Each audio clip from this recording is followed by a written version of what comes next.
Hello friends, welcome to the channel. Andhra Pradesh రాష్ట్రానికి సంబంధించి ఈరోజు వార్తాపత్రికల్లో వచ్చినటువంటి కథనాలను ఒకసారి పరిశీలన చేద్దాం.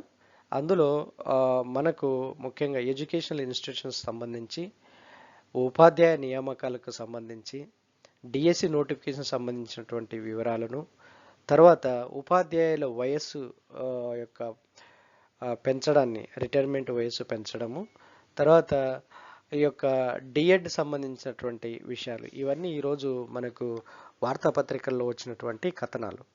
సో ఈ కథనాలను మనం ఒకసారి విశ్లేషణ చేద్దాం. ఈ వార్తాపత్రికలను అనుసరించి విశ్లేషణ చేద్దాం. సో వాటన్నిటిని నేను ఇప్పుడు విశ్లేషణ చేయడానికి ముందుగా let me thank you all who are watching my channel and supporting my channel. Thank you so much friends. ఇంతవరకు మీరు నన్ను ప్రోత్సహిస్తున్నందుకు బట్టి మీకు ఎంతగానో కృతజ్ఞతలు friends. Please like my videos, share my videos and subscribe my channel. I request you all, please recommend my channel to your friends, those who are preparing for competitive exams, especially DSC and TET exam. ఎందుకంటే ప్రతిరోజు నేను DSC notification సంబంధించి, టెట్కి సంబంధించినటువంటి updates ఏ రోజుకు ఆ రోజు వీడియోల రూపంలో మీ ముందుకు తీసుకొని వస్తున్నాను. సో కాబట్టి మీకు లేటెస్ట్ ఇన్ఫర్మేషను, ఈ యొక్క కాంపిటేటివ్ ఎగ్జామ్ సంబంధించి, ఎడ్యుకేషనల్ ఇన్ఫర్మేషన్ సంబంధించి, తర్వాత జాబ్ నోటిఫికేషన్ సంబంధించి మీరు తెలుసుకోవడానికి ఈజీగా ఉంటుంది ఫ్రెండ్స్. సో ఈ నా ఛానల్ సబ్స్క్రైబ్ చేయండి. ఇంకొక విషయం ఏంటంటే, ఈ యొక్క డిఎస్సికి టెట్కి సంబంధించినటువంటి మెటీరియల్ నా వెబ్సైట్లో మీకు అందుబాటులో ఉంది. నా వెబ్సైట్ లింక్ను ఈ వీడియో డిస్క్రిప్షన్లో కింద పోస్ట్ చేశాను. సో ఆ లింక్ను క్లిక్ చేస్తే మీరు నా వెబ్సైట్ని విజిట్ చేయొచ్చు. మీకు కావాల్సినటువంటి మెటీరియల్ను డౌన్లోడ్ చేసుకోవడానికి మీకు అవకాశం ఉంటుంది. సో ఫ్రెండ్స్, సో ఇప్పుడు మనము ఈ రోజు వచ్చినటువంటి వార్తాపత్రికల కథనాలను, ఈ యొక్క ఉపాధ్యాయుల నియామకాలకు సంబంధించి, ఎడ్యుకేషనల్ ఇన్స్టిట్యూషన్కి సంబంధించి, లేదంటే ఈ యొక్క ఎంట్రన్స్ ఎగ్జామ్స్ గురించినటువంటి విషయాలను ఇప్పుడు చర్చిద్దాం. ఫ్రెండ్స్, ఇప్పుడు మనం ఒకసారి ఈరోజు వచ్చిన వార్తాపత్రికలను ఒకసారి గమనిస్తే, వార్తాపత్రికలలోని అంశాలు గమనిస్తే మెయిన్గా ఈ యొక్క ఉపాధ్యాయ నియామకాలకి సంబంధించినటువంటి విషయాలు, డిఎస్సికి సంబంధించినటువంటి విషయాలు, డిఎడ్ సంబంధించినటువంటి విషయాలు, ఇవి మనకు ప్రస్తుతం అందుతున్నటువంటి సమాచారాన్ని ఒకసారి పరిశీలిద్దాం. మొన్న 2 రోజుల కిందట నేను వీడియోలో చెప్పాను, మోడల్ స్కూల్స్లో ఉపాధ్యాయుల పోస్టులు భర్తీ అని. సో అది దరఖాస్తు చేసుకునేటువంటి టైం అయిపోయింది. అయితే ఇప్పుడు మనం ఈరోజు అందినటువంటి వార్త ఏంటంటే, ఈ యొక్క ఎవరైతే ఈ మోడల్ స్కూల్స్, ఆదర్శ పాఠశాలలో ఖాళీగా ఉన్నటువంటి పోస్టులకి దరఖాస్తు చేసుకున్నారో వాళ్ళకి 20వ తేదీన నియామకాలు చేపడుతున్నారని మనకు వచ్చినటువంటి వార్త. సో ఆదర్శ పాఠశాలలకు లేదా మోడల్ స్కూల్స్కి అప్లై చేసుకున్నటువంటి అభ్యర్థుల యొక్క నియామకాలు 20వ తేదీన జరుగుతున్నాయని మనకి ఈరోజు న్యూస్ పేపర్లో వచ్చినటువంటి వార్త. తర్వాత డిఎడ్ పరీక్షలు వచ్చేసి జిల్లాలోని diploma in elementary education batch మొదటి సంవత్సరం మేనేజ్మెంట్ స్పాట్ కోటా విద్యార్థులకు ఈ ఏడాది ఫిబ్రవరిలో పరీక్షలు నిర్వహించినట్లు డిఈఓ బి లింగేశ్వరరెడ్డి బుధవారం ఒక ప్రకటనలో తెలిపినట్టుగా మనకు ఒక వార్త. సో వీరితో పాటు ముందు బ్యాచ్లో ఫెయిల్ అయినటువంటి అభ్యర్థులు కూడా పరీక్షలకు హాజరయ్యేందుకు అర్హులని ఆయన చెప్పడం జరిగింది.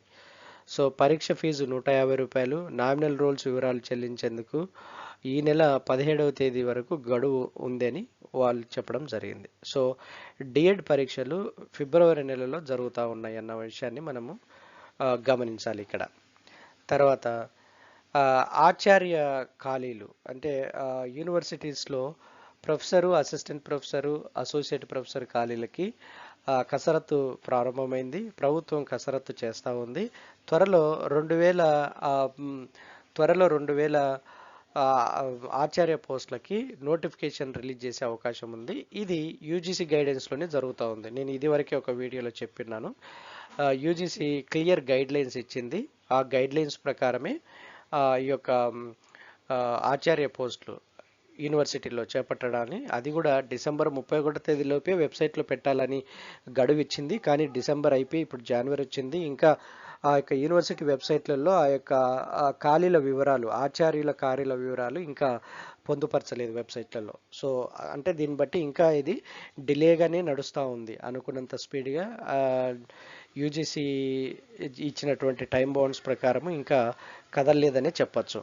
తర్వాత ఇంకొక విషయం ఏంటంటే ముఖ్యమంత్రి వర్యులు ఈ యొక్క రాష్ట్ర విద్యాశాఖకు సంబంధించినటువంటి సమీక్ష నిర్వహించినప్పుడు ఆయన ప్రభుత్వ స్కూళ్ళ యొక్క పనితీరును, ప్రభుత్వ స్కూళ్ళల్లో ఉన్నటువంటి ఇబ్బందులను, ప్రభుత్వ స్కూళ్ళకు కావాల్సినటువంటి ఉపాధ్యాయుల విషయంలో తను క్లియర్ ఇండికేషన్స్ ఇచ్చినట్లుగా మనకు అందుతున్నటువంటి సమాచారం. సో క్లియర్ ఇండికేషన్స్ ఏంటివి అంటే దాదాపు 3 లక్షల పైచిలకు విద్యార్థులు ప్రైవేట్ స్కూల్స్లో నుంచి గవర్నమెంట్ స్కూల్స్లో చేరిన కారణంగా అందుకు తగినటువంటి రూమ్స్ని, టీచింగ్ రూమ్స్ని ఇంక్రీజ్ చేయాలి. రెండవది వచ్చేసి సరిపడనటువంటి ఉపాధ్యాయులను నియమించుకోవాలి.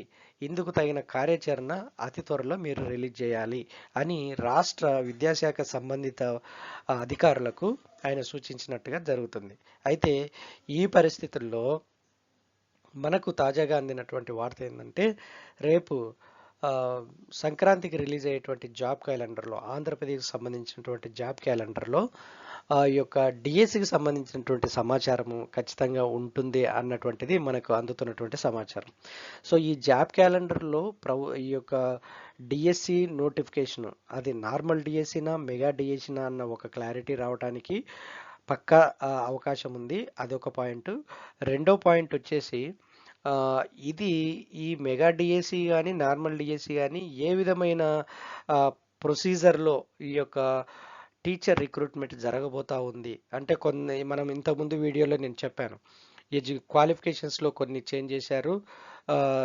ఆ యొక్క తర్వాత గ్రేడ్స్ ఇప్పుడు 3, 4, 5 తరగతులను కలిపి 10వ తరగతి వరకు కలిపి హై స్కూల్స్లో చేర్చారు. తర్వాత హై స్కూల్ ప్లస్ అని 11, 12 తరగతులు పెట్టారు కదా. సో మరి ఇప్పుడు ఏ క్వాలిఫికేషన్ ఉన్న వాళ్ళని ఈ 10+2 లేదా 11, 12 తరగతుల వరకు బోధించడానికి పంపిస్తున్నారు. ఏ క్వాలిఫికేషన్ ఉన్న వాళ్ళని 8th క్లాస్ వరకు టీచ్ చేయడానికి పంపిస్తున్నారు.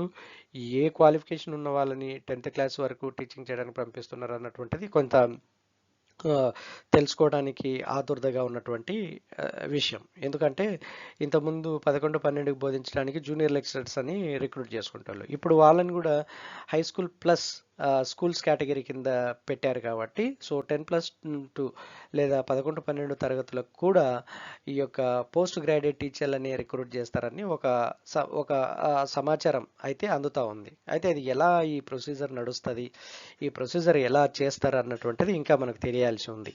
సో కాబట్టి ఈరోజు మనకు ఇది ఒక ఎడ్యుకేషన్ సంబంధించి ఈ టీచర్స్కి సంబంధించినటువంటి సమాచారము మనకు అందినటువంటి సమాచారం. సో ఇంకా మనకు ఎప్పటికప్పుడు ఈ లేటెస్ట్ ఇన్ఫర్మేషను ఈ ఎడ్యుకేషన్ సంబంధించి, ఈ ఉపాధ్యాయుల నియామకాలకు సంబంధించి, ఈ డిఎస్సి సంబంధించి, టెట్కి సంబంధించి, డిఎడ్ సంబంధించి ఈ యొక్క సంబంధించినటువంటి విషయాలన్నిటిని నేను ఎప్పటికప్పుడు మీకు అప్డేట్ చేస్తూనే ఉంటాను. Friends please keep watching for latest updates.